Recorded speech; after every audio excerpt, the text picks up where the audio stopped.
رسوله الكريم.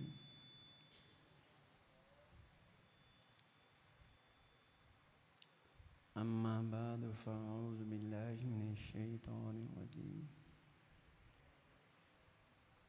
بسم الله الرحمن الرحيم. قال النبي صلى الله عليه وسلم: أشراف أمتي حملة القرآن وأصحاب الليل، أو كما قال عليه الصلاة والسلام. سبحانك لا علم لنا إلا ما علمتنا إنك أنت العليم الحكيم. رب اشرح لي صدري ويسر لي أمري واحلل عقدة من لساني يفقه قولي. رب زدني علما كثيرا. رب زدني علما كثيرا. اللهم صل على سيدنا ومولانا محمد وعلى آل سيدنا ومولانا محمد وعلى آله وصحابه وبارك وسلم. میرے عزیز دوستو،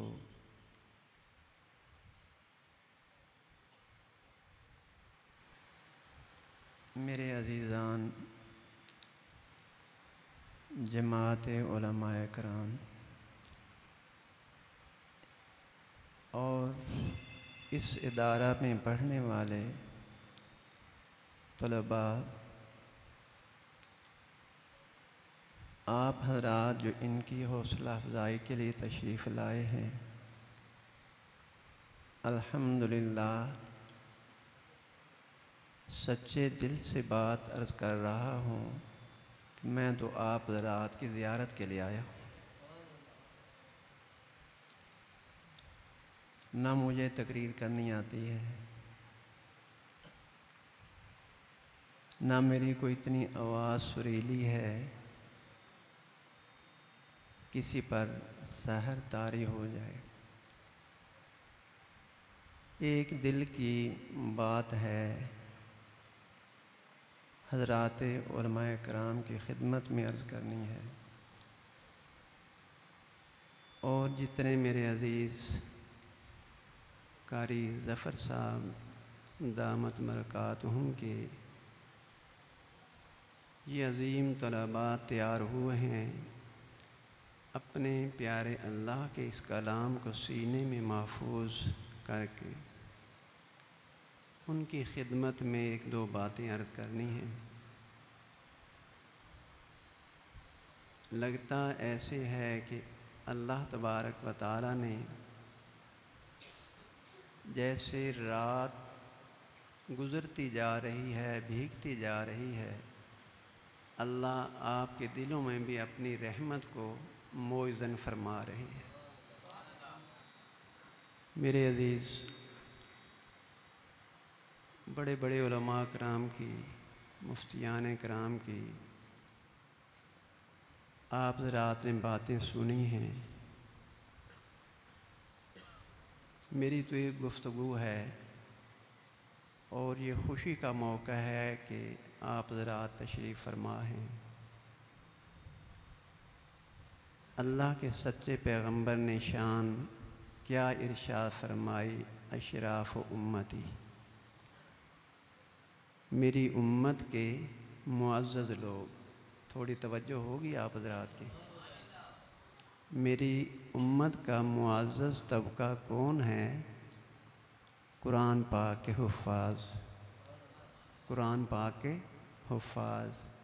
اور ان حفاظ کی دوسری شان یہ ارشاد فرمائی: اصحاب اللیل، کہ راتوں کو جاگنے والے، قیام اللیل فرمانے والے. تو آج اللہ سے یہ مانگ کے آیا ہوں، سچ عرض کر رہا ہوں، کہ اللہ جیسے آپ نے حملۃ القرآن کا عالی مقام ان کو عطا فرما دیا، اس میں اساتذہ بھی ہیں، اس میں بچے بھی ہیں. اللہ ان کو اصحاب اللیل والا تحفہ بھی عطا فرما دے۔ تہجد کی نماز ایسی نماز ہے کہ جو بھی کسی کو عالی نعمت ملی ہے وہ تہجد کے وقت میں ملی، تو اس کو ہم کیوں ضائع کریں کہ آدمی کسی بادشاہ کے دربار میں منتظر رہتا ہے مجھے حاضری کی سعادت مل جائے، اور یہ رات کیسی ہے کہ آخری پہر شروع ہوتا ہے، ساری کائنات کے بادشاہ فرما رہے ہیں حل من مستغفرین حل من مسترزقین۔ تو اے میرے عزیز بات کو ذرا دل میں اتار، کون فرما رہا ہے؟ کون فرما رہا ہے؟ سب ذرا کون فرما رہا ہے؟ اللہ، دل سے کہیں اللہ۔ یہ قرآن کی میرے عزیز، میں نے پہلے آپ ذرا سے عرض کر دیا کہ مجھے تقریر نہیں کرنی آتی، یہ بات ضرور عرض کروں گا کہ قرآن کے پڑھنے کا حق ادا ہو رہا ہے، پڑھانے کا حق ادا ہو رہا ہے، قرآن پاک میں علوم کو سیکھنے سکھانے کا حق ادا ہو رہا ہے، قرآن پاک کی حقیقت کو حاصل کرنے کا بھی حق ادا کریں، قرآن پاک کے معارف کو سمجھنے کا بھی حق ادا کریں، قرآن پاک کی روح کو حاصل کرنے کا بھی حق ادا کریں۔ جب قرآن مقدس کی روح ہمارے دلوں میں آئے گی تو میرے عزیز پھر پتہ چلے گا کہ جو فرمایا گیا ھذا کلام ربی، ھذا کلام ربی، یہ تو میرے رب کا کلام ہے، میرے رب کا کلام ہے۔ تو ذرا سوچئے کہ ساری کائنات اللہ کی تخلیق ہے، اللہ کی مخلوق ہے، حتیٰ کہ جنت دوزخ بھی اللہ پاک کی مخلوق ہے، اور یہ کلام اللہ کی مخلوق نہیں ہے، یہ قرآن اللہ کی مخلوق نہیں ہے، یہ تو اللہ کا کلام ہے۔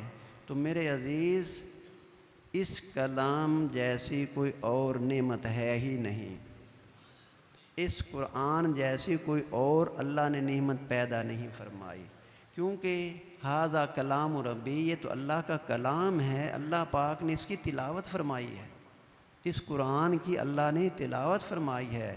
تو آج یہ بچے دیکھیے اس قرآن کی تلاوت کر رہے ہیں تو کتنا بڑا منصب ان کو مل گیا کہ جس قرآن کی تلاوت اللہ فرماتے ہیں اسی قرآن کی تلاوت آج یہ 8 سال کا بچہ کر رہا ہے۔ تو میرے عزیز عرض کرتا ہوں کہ قرآن پاک تو مکمل بہت بڑی جامع کتاب ہے، اللہ کا بہت بڑا جامع کلام ہے، اس کے ایک حرف جو ہے، بات سمجھنا علماء تشریف فرما ہیں کہ اس کا ایک حرف کا مقابلہ ساری جنت نہیں کر سکتی، ایک حرف کی بات کر رہا ہوں، کیونکہ جنت اللہ کی پیدا کی ہوئی ہے، اللہ کی تخلیق ہے، اور قرآن اللہ کی تخلیق نہیں ہے، قرآن اللہ کا کلام ہے۔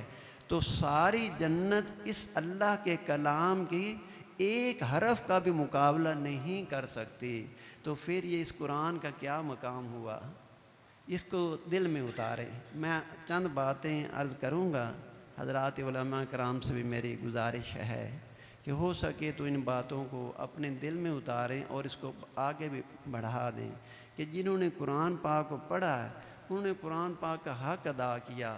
حق کیسے ادا کیا کہ زبانوں سے اپنے سینے میں لے گئے، زبانوں سے اپنے سینے میں لے گئے، تو جب یہ دل میں اتر گیا تو یہ روح میں پیوست ہو گیا، یہ روح میں اتر گیا۔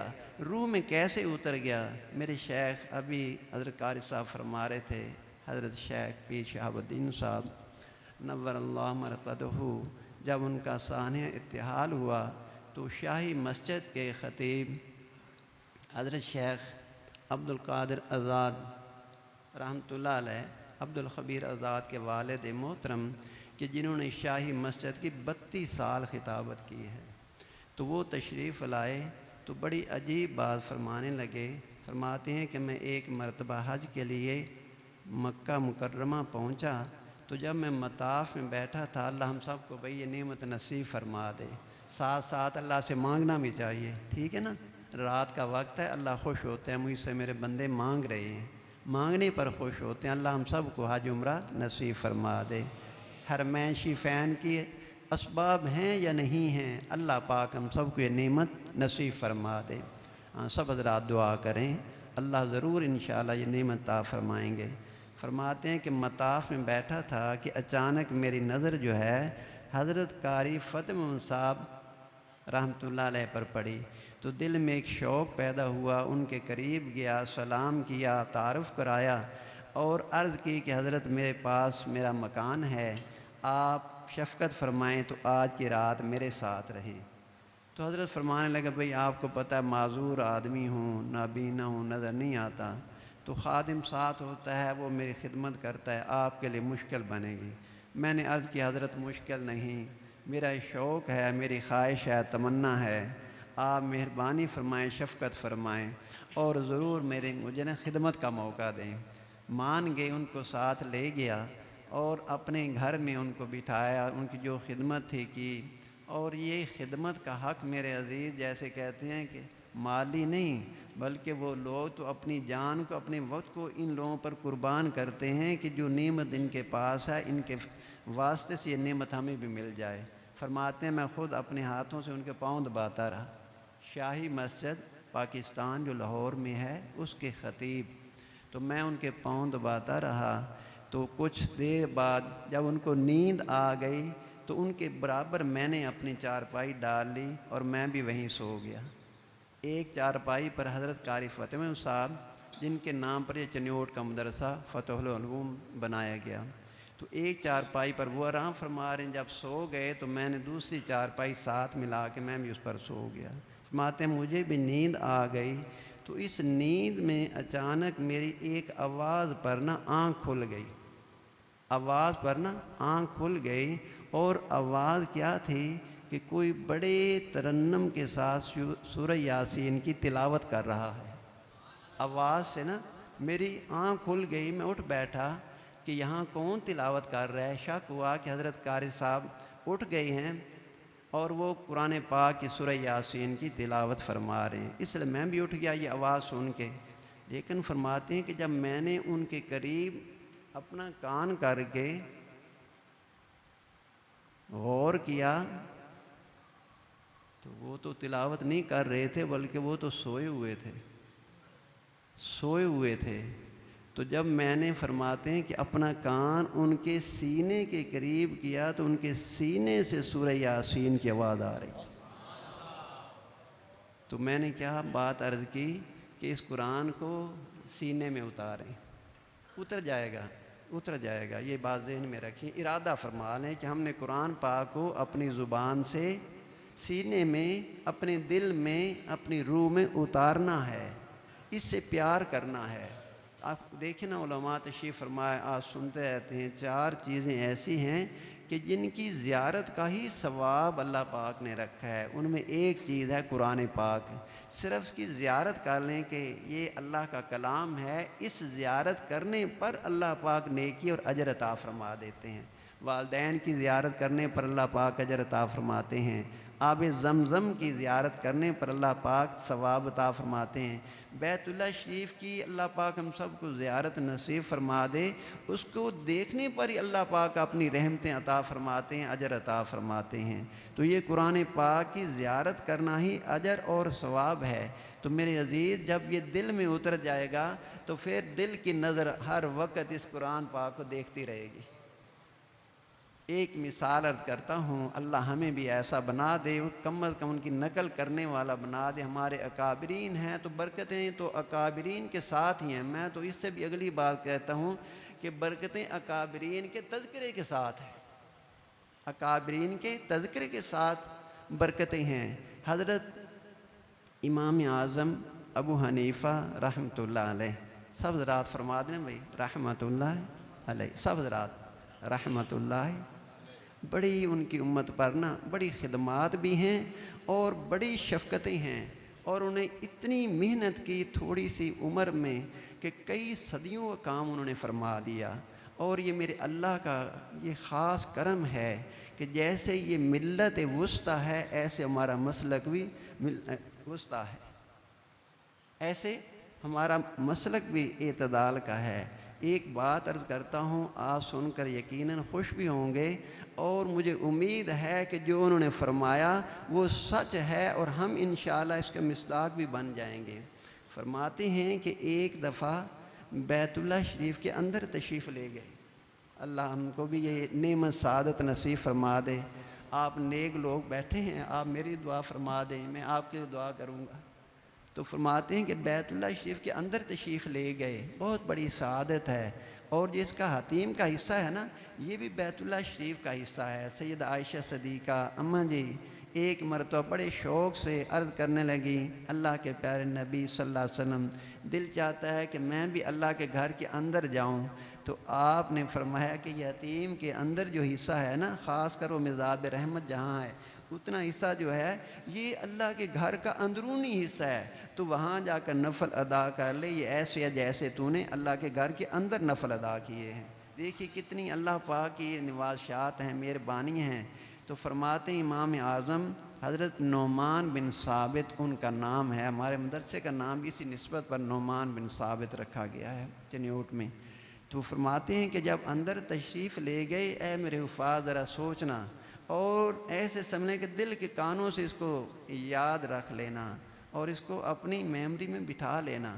امام اعظم ابو حنیفہ رحمۃ اللہ علیہ بیت اللہ شریف اللہ کے گھر کے اندر تشریف لے جاتے ہیں، 2 نفلوں کی نیت باندھتے ہیں، 2 نفلوں کی نیت اندر باندھتے ہیں، اور نیت کر کے اپنا بایاں پاؤں جو ہے اس کو اٹھا کر دائیں پاؤں پر رکھ لیتے ہیں۔ اپنا بایاں پاؤں اٹھاتے ہیں، اس کو دائیں پاؤں پر رکھ لیتے ہیں، اور قرآن پاک کی تلاوت شروع کر دیتے ہیں۔ ایک رکعت میں 15 پارے پڑھتے ہیں۔ پہلی رکعت میں پہلے 15 پارے پڑھتے ہیں، ایک پاؤں پہ کھڑے ہو کر۔ سمجھ آ رہی میری بات کی؟ جیسے میں نے عرض کیا کہ ایک دایاں پاؤں نیچے رکھا ہوا ہے، بایاں پاؤں اس کے اوپر اٹھا کے رکھ لیا ہے، آپ دیکھ رہے ہیں۔ تو 15 پارے ایک رکعت میں ایسے پڑھ دیے۔ اس کے بعد رکعت مکمل کی، اب دوسری رکعت کے لیے کھڑے ہوتے ہیں، تو اب بایاں پاؤں نیچے رکھا ہے، دایاں پاؤں اس کے اوپر رکھ لیا، یعنی ایک پاؤں پر کھڑے ہیں۔ دوسری رکعت پوری کی اور قرآن مکمل ہو گیا۔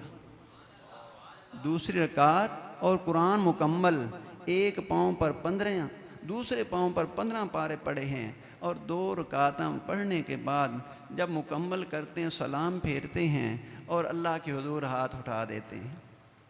اللہ کے حضور ہاتھ اٹھا دیتے ہیں، زبان سے جاری ہوتا ہے، ما عبدناک حق عبادتک، ما عبدناک حق عبادتک، اللہ جو آپ کی عبادت کا حق ہے وہ یہ نعمان نہیں ادا کر سکا۔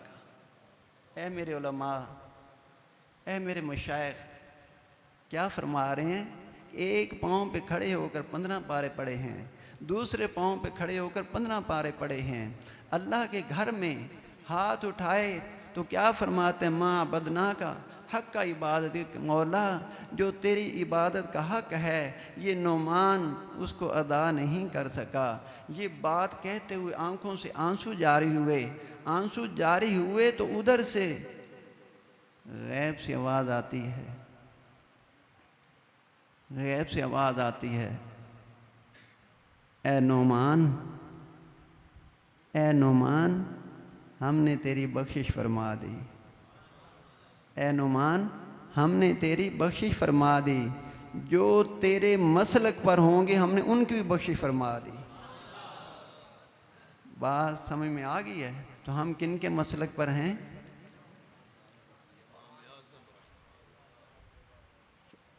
علماء تو سمجھ رہے ہیں نا؟ تو بھائی اس حنفیت پر آپ کو مبارک ہو، سچی بات کر رہا ہوں، کوئی گھڑی ہوئی کوئی کسی کا کلپ نہیں میں نے کو دیکھا، نہ میرے پاس ایسا کوئی موبائل ہے، نہ میں نے ایسی کوئی بات جیسے کہتے ہیں ایسے سنی، کہاں سنی، بھائی میری تو پڑھی الحمدللہ بات ہے۔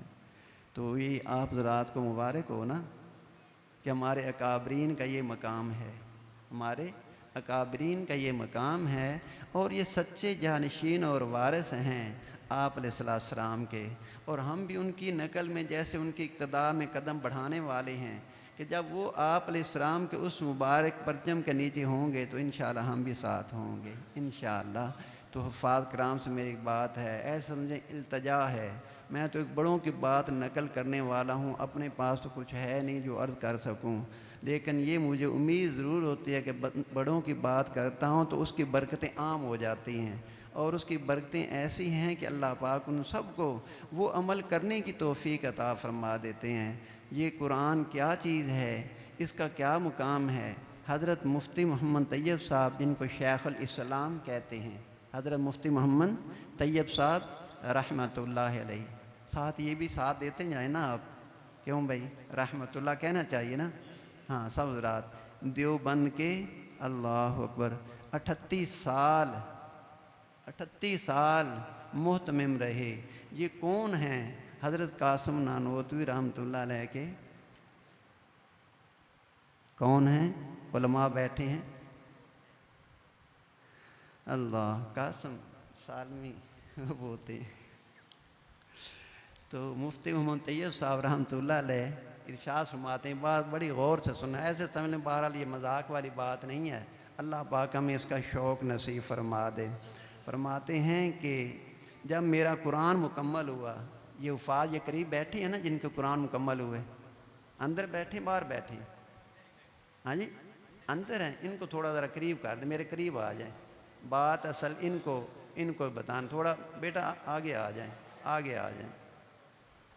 میں نے پہلے اجازت لے لیا کہ میری تو بھائی چند باتیں ہیں، گفتگو ہے، آپ توجہ رکھیں گے تو انشاءاللہ کوئی سمجھ بھی آتی جائے گی، اور پہلے مجھے فائدہ ہوگا پھر آپ حضرات کو بھی فائدہ ہوگا انشاءاللہ۔ تو بیٹا آپ حضرات نے میری بات جو ہے غور سے سنی ہے، بیٹھیں تشریف رکھیں، جتنے حفاظ ہیں علماء تو ماشاءاللہ متوجہ ہیں، جانتے ہیں، بات سننے کے آداب سے واقف ہیں، تو آپ حضرات سے میں مخاطب ہوں کہ حضرت مفتی محمد طیب صاحب شیخ الاسلام رحمۃ اللہ علیہ دارالعلوم دیوبند کے 38 سال تک محتمم رہے، ایسا اہتمام فرمایا کہ دیوبند کو پوری دنیا کی سب سے بڑی یونیورسٹی بنا دیا، ایسا اہتمام فرمایا۔ یہ ساری ان کی شاخیں ہیں، پورے شرقاً غرباً جتنی بھی ہیں۔ تو فرماتے ہیں ایک دم بڑی درد کے ساتھ بڑی عجیب بات کہتے ہیں، پہلے میں آپ حضرات سے یہ عہد لیتا ہوں، اگر بات پسند آئے گی تو عمل کریں گے۔ میں حفاظ سے عرض کر رہا ہوں کہ آپ عمل کریں انشاءاللہ انشاءاللہ۔ تو بات سنیے، بڑے پیارے انداز میں بات فرماتے ہیں کہ جب میری قرآن پاک کی تکمیل ہوئی، جب میری قرآن پاک کی تکمیل ہوئی تو جلسہ ہوا، تو مجھے میرے ابا جی نے اپنے حجرے میں بلایا، حضرت قاسم نانوتوی رحمۃ اللہ علیہ نے مجھے اپنے حجرے میں بلایا۔ تو میں وہاں جب گیا تو ایک عجیب بات انہوں نے فرمائی۔ بات کیا فرمائی کہ بیٹا تو حافظ بن گیا ہے، تجھے بڑی عزت ملے گی، شہرت ملے گی، یہ گاڑیاں بنگلے بھی مل جائیں گے، لیکن بیٹا مجھے نہ بھلا دینا، مجھے نہ بھلا دینا۔ یہ بات کرتے کرتے فرماتے ہیں ایسے روئے کہ ہچکی بن گئی، اتنا روئے۔ تو میں آپ کی حالت کو دیکھ رہا ہوں کہ ابا جی کا یہ کیا حال ہے، تو مجھے خیال آیا کہ مجھ سے کوئی غلطی ہوئی ہے، کوئی نافرمانی ہو گئی ہے، تو جس وجہ سے آپ اتنا رو رہے ہیں۔ تو میں نے عرض کیا ابا جی ہم بچے ہیں، نادان ہیں، تو بچوں سے غلطیاں ہو جاتی ہیں، تو آپ مہربانی فرمائیں مجھے معاف کر دیں۔ اپنے ابا جی سے فرماتے ہیں میں نے ہاتھ باندھے کہ آپ مجھے معاف فرما دیں، چھوٹا ہوں، غلطی ہو جاتی ہیں، مجھ سے کوئی نافرمانی ہوئی ہے تو آپ مجھے معاف فرما دیں۔ فرماتے ہیں میری یہ بات کرنے پر اور زیادہ رونے لگے، جیسے ہچکی بن گئی، بات نہیں ان سے ہو رہی۔ جب اتنا روتے روتے کافی دیر بعد کچھ سکون ہوا تو فرمانے لگے بیٹا جب میرا قرآن پاک مکمل ہوا تھا تو مجھے میرے ابا جان نے ایسے علیحدہ بلایا تھا، مجھے میرے ابا جان نے ایسے ہی علیحدہ حجرے میں اسی جگہ بلایا تھا اور مجھے یہی بات فرمائی تھی کہ بیٹا تجھے بہت عزت ملے گی، تیری بہت شہرت ہوگی، لیکن مجھے نہ بلا دینا، مجھے نہ بلا دینا۔ تو میں نے اپنے ابا جی کی یہی بات سن کر پلے باندھ لی اور وہ وقت تاریخ میں نے نوٹ کر لیا۔ میرے ابا جان اللہ کو پیارے ہو گئے، میرے ابا جان اللہ کو پیارے ہو گئے، اور اس دن سے میں نے اپنے ابا جان کے لیے روزانہ 1 سپارہ نفلوں میں پڑھ کر ان کو ایصال ثواب کرنے کا ارادہ بنا لیا۔ فرماتے ہیں کہ میں 32 سال تک اس اہتمام میں رہا، اور سیاسی بھی مصروفیات تھی، اسفار بھی کئی ہوئے، اور اس کے ساتھ عارضے بھی تھے، خوشی غمی بھی تھی، لیکن ایک دن بھی ناغہ تو نہیں ہوا، ایک دن بھی ناغہ نہیں ہوا کہ میں نے ابا جی کے لیے 1 سپارہ نفلوں میں پڑھ کر ان کو ثواب نہ پہنچایا ہو، ایک دن بھی، چاہے سفر ہے، حضر ہے، جو بھی ہے۔ تو فرماتے ہیں کہ جب مجھے ابا جی نے یہ بات سنائی تو ابا یہ فرمانے لگے، بیٹا تجھے میں نے اپنے لیے حافظ بنایا، تجھے میں نے اپنے لیے حافظ بنایا ہے، لہذا تو مجھے بھول نہ جانا، تو مجھے بلا نہ دینا۔ فرماتے ہیں کہ آج مجھے یہ اہتمام کرتے ہوئے جب یہ بات فرما رہے ہیں کہ 38 سال ہو چکے ہیں، سارے سلسلے چل رہے ہیں، سفر بھی ہو رہے ہیں، بڑی میٹنگیں بھی حکومت سے بھی ہو رہی ہیں، عوام سے بھی چل رہے ہیں، لیکن اس وقت کو میں نے نوٹ کیا جب اللہ کے پاس میرے ابا جان چلے گئے تو میں نے اس وقت سے اپنے ابا جان کے لیے 2 سپارے روزانہ نفلیں پڑھنے کی عادت بنا لی۔ فرماتے آج 38 سال ہو گیا، 2 کم 40 سال ہو گئے، میں نے کہیں بھی تو ناغہ نہیں کیا، اپنے ابا جان کے لیے روزانہ 2 پارے پڑھ کر ان کو ایصال ثواب کرتا ہوں۔ تو میرے عزیز بات وہ ہے، میں تو پھر وہی دہراتا ہوں کہ برکتیں تو ہمارے بڑوں کے ساتھ ہیں، ہمارے اکابرین کے ساتھ ہیں۔ اکابرین کی اگر کوئی بات ہمیں مل جائے تو میرے عزیز اس ارادے، اس نیت کے ساتھ سنیں، اللہ ہمیں بھی قبول فرما لے، ہمیں بھی توفیق عطا فرما دے۔ یہ میرے علماء کرام تشریف فرما ہیں، یہ حفاظ کرام تشریف فرما ہیں، تو ان سے یہی التجا کروں گا کہ آپ کے والدین نے کس دکھ میں، کس تکلیف میں، کس پریشانی میں آپ حضرات کو پڑھایا ہے، آپ شاید اس سے واقف نہیں ہیں، بڑے ہوں گے تو شاید اس کا کوئی اندازہ ہو جائے جب آپ اولادوں والے ہوں گے۔ تو میرے عزیز ان کا حق ہے کہ جو ہم نے پڑھا ہے اس کو یاد کریں، اس کو دل میں اتاریں، اور اس کو اپنے والدین کی ایصال ثواب کے لیے پڑھنا شروع کر دیں۔ یہ ان کا حق ہے۔ حفاظ اس بات سے بھائی مانیں گے، تائید کریں گے؟ علماء حضرات بھی بیٹھے ہیں تو میری ان سے بھی دست بستہ یہ عرض ہے کہ یہ عمل اپنا لیں، مشکل نہیں ہے۔ وہ کہتے ہیں کہ ہم تو 15 منٹ میں پارہ پڑھ لیتے ہیں، اگر ایک پارے کی روزانہ آپ عادت بنا لیں، 4 منٹ لگیں گے 2 رکعت پڑھنے میں، 15 منٹ لگیں گے آپ کے بڑے سکون کے ساتھ سپارہ پڑھنے کے لیے، تو کیا 19 منٹ اپنے والدین کے لیے آپ روزانہ 24 گھنٹے میں سے نہیں دے سکتے؟ دے سکتے ہیں نا؟ تو جو بھی حافظ ہیں اپنے اس کو ذمہ لگا لیں، یہ ایک بڑا عمل ہے۔ جب یہ عمل کریں گے تو انشاءاللہ ہماری اولادیں بھی ہمارے لیے عمل کریں گے انشاءاللہ، ٹھیک ہے نا؟ تو اللہ کرے قرآن کی محبت دل میں آ جائے، قرآن پاک کا فیض ہمارے دل میں آ جائے۔ ہمارے سلسلہ نقش بندیہ میں قرآن پاک کے 3 اسباق ہیں الحمدللہ۔ یہ اہل اللہ جو یہ طریقت شریعت کے مطابق یہ چلاتے ہیں، تو شریعت کی روشنی میں، شریعت کا نور جو ہے سینے میں لانے کے لیے یہ ان کی محنتیں ہیں، ان کی شب و روز کی ایسے سمجھنے کے مجاہدے ہیں۔ تو سلسلہ نقش بندیہ میں 3 اسباق ہیں، حضرات سے عرض کرتا ہوں کہ جن سے یہ قرآن پاک کا فیض سینے میں آتا ہے۔ ایک اس کا پہلا سبق ہے قرآن پاک کو صحیح پڑھنا، قرآن پاک کو صحیح پڑھانا، اور اس کا فیض ہے جو اللہ کا کلام سمجھ کر اس کو قرآن پاک کو پڑھتا ہے، پڑھاتا ہے، پھر اس کا اس کے دل میں فیض آتا ہے۔ فیض آتا ہے، نور آتا ہے، اور یہ فیض سے اس کا سینہ جو ہے بھر جاتا ہے۔ اس کے بعد اس کو دوسرا سبق دیا جاتا ہوگی، اسی کے لیے بھائی ہم سب آئیں، جیسے آج رئیس مجلس، رئیس محفل تو یہ ہمارے حفاظ کرام ہیں، ہم نے ان کی حوصلہ افزائی کے لیے جو کچھ کیا ہے، ہمارے قاری ظفر صاحب نے جتنا اہتمام کیا، آپ حضرات کو بلایا، اتنی عظیم مجمع ہے، اتنے نیک جیسے صلحاء ہیں، اور جیسے اللہ پاک کی محبت سے اس مبارک مہینے کے نور سے ان کے چہرے بھی چمک رہے ہیں۔ تو اس مبارک مجلس میں ہم نے ان کی حوصلہ افزائی کرنی ہے، ان کے سر پہ دست شفقت رکھنا ہے، اور دعائیں ہوں گی، بلکہ میرے سے پوچھیں ہم تو ان کے صدقے دعا کریں کہ اللہ ان کے صدقے ہماری دعاؤں کو تو قبول فرما لے، ہماری بگڑی کو تم بنا دے۔ یہ تو اسی کا کرم ہے، نوازش ہے کہ اس مجلس میں بلا لیا، نوازش ہے اس مجلس میں بلا لیا، میں سمجھ گیا یقیناً میری بگڑی بن گئی۔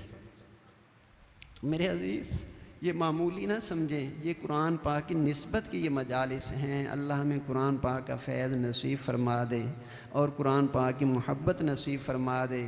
یہ دنیا میں بھی رفعتیں عطا کرنے والا ہے، محبت اس سے کریں، اور آخرت میں بھی یہ سنبھالنے والا ہے، بلندیوں تک لے جانے والا ہے، جنت کے درجات کو بھی یہ اوپر چڑھانے میں معاون ہے یہ قرآن پاک۔ میرے استاد محترم حضرت مولانا قاری الدین مومن صاحب نور اللہ مرقدہ، کئی حضرات جانتے ہوں گے، فتح علوم کے پہلے استاد ہیں، قرآن پاک کے استاد ہیں۔ ہمارے ساتھی کراچی سے آئے میرے پاس، انہوں نے اعتکاف کرنا تھا۔ جب ایک نسبت کا تعلق ہوتا ہے، لوگ دور دور سے آ جاتے ہیں، فائدہ ہو جاتا ہے، اللہ پاک مہربانی فرما دیتے ہیں، نسبتوں کے ہی فیض ہیں یہ۔ تو کراچی سے آئے تو میرے گھر میں ٹھہرے، کیونکہ اعتکاف 1-2 دن بعد میں شروع ہونا تھا۔ تو صبح مجھے کہنے لگے کہ میں نے حضرت قاری الدین صاحب سے ملنا ہے۔ کیوں بھائی؟ مجھے ان کی زیارت کرنی ہے۔ میں نے کہا وہ تو 2 دن قبل اللہ کو پیارے ہو گئے، اور کیسا ان کا یہ آخری وقت آیا کہ رات کو تراویحوں میں قرآن پاک کا پارہ سنایا اور صبح اللہ کو پیارے ہو گئے۔ یہ شان ہے جن کی قرآن سے محبت ہے۔ تو میں کہتا ہوں شاید ان کو بازار کا، شہر کا راستہ بھی نہ یاد ہوتا ہو، لیکن قرآن پاک کی ہر آیت ان کو یاد ہے، اتنا قرآن پاک پڑھتے تھے۔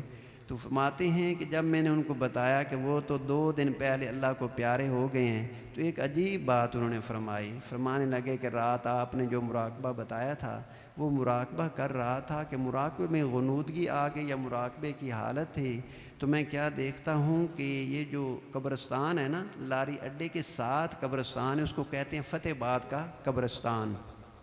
آپ جب چنیوٹ جائیں تو لاری اڈے کے ساتھ ہی ہے۔ تو فرماتے ہیں کہ میں اس قبرستان میں گیا، اس کے ساتھ گورنمنٹ سکول ہے، اس کی طرف سے میں اندر داخل ہوا، تو میں یعنی یہ خواب کی بات کر رہے ہیں، مراقبے کی بات ہو رہی ہے کہ میں اس قبرستان میں اس طرف سے اندر داخل ہوتا ہوں، تو ایک عجیب منظر ہے کہ جتنے وہاں مردے دفن ہیں سارے ہی باہر قبروں میں نکل کر باہر کھڑے ہیں، اپنی قبروں سے سارے باہر نکلے ہوئے ہیں، باہر کھڑے ہیں، قبروں میں نہیں ہیں۔ میں حیران ہوتا ہوں کہ اتنا مجمع، اتنا جھرمٹ، اور حیران ہو کر ان سے پوچھتا ہوں کہ بھئی تم یہاں باہر کیوں کھڑے ہو، اپنی قبروں کے باہر کیوں کھڑے ہو؟ تو وہ کہتے ہیں کہ ایک اللہ کے عاشق آ رہے ہیں، تو ان کے استقبال کے لیے اللہ پاک نے فرمایا کہ تم سب کھڑے ہو جاؤ۔ اللہ پاک کے ایک عاشق آ رہے ہیں، تو اللہ پاک نے ہمیں حکم دیا ہے کہ تم نکل کر نا قبروں سے ان کے استقبال کے لیے سب کھڑے ہو جاؤ۔ تو ہم اللہ پاک کے حکم پر اپنی قبروں سے نکل کر باہر کھڑے ہوئے ہیں۔ تو فرماتے ہیں میں آگے چلتا گیا، جو اس کا قبرستان کا گیٹ ہے نا، تو میں اس طرف جب پہنچتا ہوں تو کیا دیکھتا ہوں، وہاں ایک تازہ میت لائی گئی ہے۔ تو جب میں اس کے چہرے سے کپڑا اٹھاتا ہوں تو وہ حضرت قاری الدین مومن صاحب کی میت ہے۔ تو اس عاشق خدا کی شان دیکھیے کہ قبرستان والے استقبال کے لیے جمع ہیں۔ تو حقیقت کیا ہے کہ اللہ پاک کے قرآن پاک کو انہوں نے دل میں اتارا۔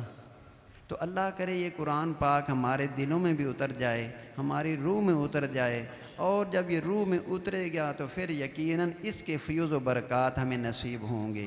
تو تو میرے عزیز یہ قرآن پاک کی مجلس ہے، تو اب ہم نے ان بچوں کی دستار بندی کے ساتھ ہم نے اپنے اللہ سے مانگنا ہے کہ اللہ تیرا کلام ہے، تیرا قرآن ہے، اللہ اس کی ہمیں برکتیں بھی عطا فرما، اس کو ہمیں صحیح صحیح پڑھنا اور پڑھانا بھی نصیب فرما، اور اس کو سمجھنا سمجھانا بھی نصیب فرما۔ اے اللہ تیرا کلام ہے، اس کی ہمیں شفاعت بھی نصیب فرما دے۔ تو دعا جو ہے بھائی یہ تو ایک توجہ کا نام ہے، تو آپ حضرات نے 10 سال کے بعد مسجد کا خیال بھی رکھنا ہے، اور دعا کے بعد ہی آپ نے جانا ہے، تاکہ جیسے کہتے ہیں دعا مخل عبادہ، کہ ہم اس دعا والی عظیم روح کو بھی ہم اپنے ساتھ لے کر جائیں۔ کچھ لینے کے لیے آئے ہیں اللہ کے دربار میں، تو انشاءاللہ جب یہ ارادہ نیت کریں گے تو خالی دامن کوئی بھی نہیں جائے گا، خالی دامن کوئی بھی نہیں جائے گا۔ تو انشاءاللہ یہ راہ دیکھیے اتنی، اور آپ حضرات کا مجمع اور ایسے متوجہ ہو کر بیٹھا ہے، متجسس ہو کر بیٹھا ہے کہ کوئی چیز آ رہی ہے، تو آنے والی چیز اللہ پاک کی رحمتوں کا سکون ہے۔ اللہ ہم سب کے دلوں کو، قلوب کو اس سکون سے منور فرما دے۔ صاحب حضرات بھائی توجہ رکھیں، اب ان بچوں کی دستار ہوگی، تو میں اپنی انہی الفاظ پر آپ ذرا سے اجازت چاہتا ہوں۔ اللہ جو میں نے ٹوٹی پھوٹی بات کی ہے اللہ اس کو قبول فرما لے، اور اللہ پاک اس کا مجھے بھی اجر عطا فرمائے، اور آپ حضرات کو بھی اس کا اللہ پاک فیض عطا فرما دے۔ وآخر دعوانا الحمدللہ رب العالمین۔